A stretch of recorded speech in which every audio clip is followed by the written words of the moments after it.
Olá, meu nome é Matheus e nessa videoaula eu vou estar explicando sobre a resolução dessa seguinte treliça. Basicamente, nessa treliça, a primeira coisa que a gente precisa determinar são as reações de apoio. Bom, as reações de apoio que nós temos são basicamente três.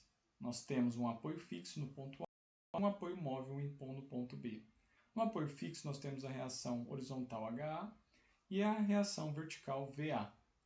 E em B, a reação VB. Quando nós utilizamos as equações de equilíbrio, a gente encontra, para a somatória de forças em X, as forças atuantes de 10 kN e a força HA.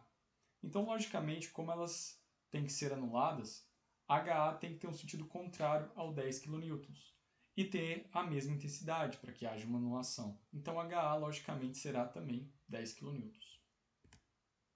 Partindo agora para as forças em Y, nós teremos que ter uma anulação entre as forças VA e VB, visto que não temos um carregamento externo aqui, né? Então, logicamente, o VA mais o VB tem que ser anulados. Então, por isso eles têm sentidos contrários aqui, né? Quando partimos para um momento no ponto A, percebe-se que se aplicarmos um momento no ponto A, força HA e VA não geram momento em A por conta de passarem por esse ponto A. Agora, porém, a força de 10 kN no ponto C gera um momento fletor em relação ao A, um momento fletor positivo, né? 10 vezes 3. E VB gera um momento anti-horário, né? Em relação ao ponto A, VB vezes 3. Então, a gente, logicamente, para que haja uma anulação, VB também terá que ser 10 kN. Dessa forma, a gente chega nas seguintes reações de apoio. VA no sentido vertical para baixo, de 10 kN. VB no sentido vertical, positivo, para cima, né? 10 kN. E HA no sentido para a esquerda, né? De 10 kN também. Bom, em questão dos equilíbrios dos nós. Basicamente, o nó A, a gente vai ter a força HA e VA atuantes, e teremos as forças que atuam da barra FAD e da barra FAB. Para que haja equilíbrio entre os nós, a somatória das forças em X e em Y deve ser nulas. Fazendo primeiramente a somatória das forças em Y igual a zero, nós vamos encontrar que o VA, no sentido negativo para baixo, e a componente vertical da força FAD, que está aqui para cima, para que haja uma anulação em relação ao VA, essa força ela é encontrada pela decomposição da FAD, multiplicando pelo cosseno do ângulo que surge entre FAD e a horizontal de X. Então, basicamente, o ângulo que a gente tem aqui é um ângulo de 45, visto que os lados da nossa treliça são iguais. Então, o seno de 45. Então, FAD vezes o seno de 45 graus mais VA tem que ser nulo. Então, dessa forma, o FAD nosso terá um valor de 14,14 kN e uma força de tração, visto que a força FAD está saindo do nó. Agora, fazendo a somatória de forças em X igual a zero, nós temos HA no sentido para a esquerda e o FAB, que vem da barra, e temos também o FAD componente na horizontal, que é multiplicada pelo cosseno de 45.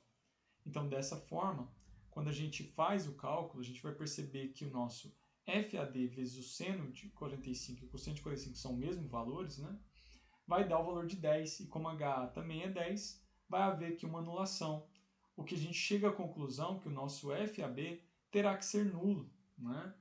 Então, na força FAB, a gente tem uma barra nula. Isso pode acontecer em algumas situações de treliça, né? A gente ter algumas barras que não têm nenhum tipo de esforço, a depender aí, logicamente, das cargas a serem aplicadas, da forma da treliça, né?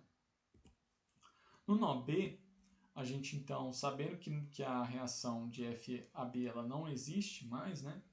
A gente não tem esforço em FAB, a gente chega nessa configuração. Então, a gente tem o nó B representado pela força de BD, FCB e FB. Fazendo aqui, primeiramente, a somatória de forças em X igual a zero, como o FBD traria uma componente em X, FBD vezes o cosseno de um ângulo, isso aqui tem que ser zero. Só que o cosseno de 45 não é zero, então o FBD terá logicamente que ter qual valor? Zero.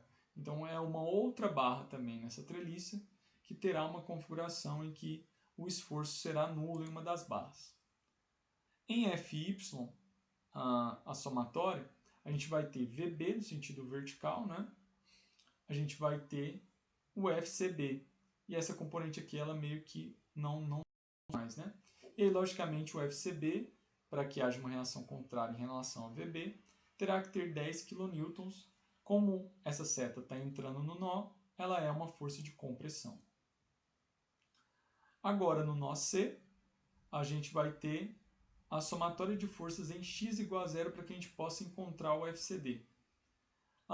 Se a gente for analisar aqui, a gente tem uma força de 10 kN para a direita e a componente horizontal que surge de FBD está relacionada ao cosseno do ângulo, que também é 45.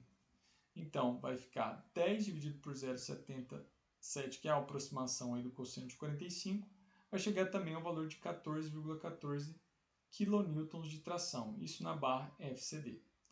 Logo, resumindo, nós teremos a seguinte configuração na nossa barra. Então, em vermelho, eu estou indicando onde vai haver tração, ou seja, a barra aqui, né? FCD seria desse trecho D até o C, a gente tem uma força de 14,14 kN, que foi encontrada aqui.